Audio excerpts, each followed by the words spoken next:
Hello guys, in this video I am going to show you how to add a new or unknown word to the Bookly application while you are reading, and then you can type in its definition.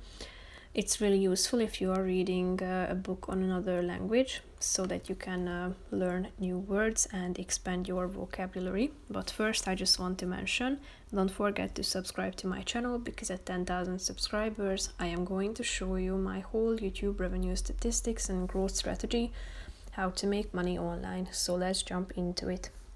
First of all, open the application on your phone.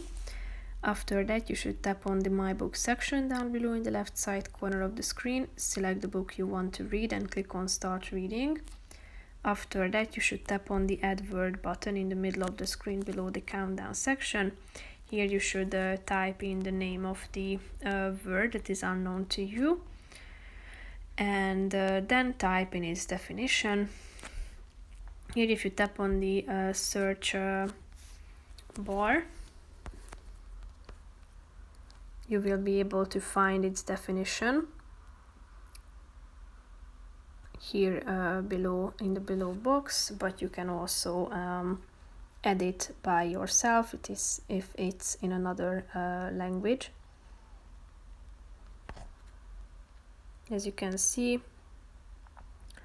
you can save it by tapping on the save button, and then if you end it you will be able to find these added entry to the My Book section. So that's pretty much it for this video guys. See you in the next one. Bye bye.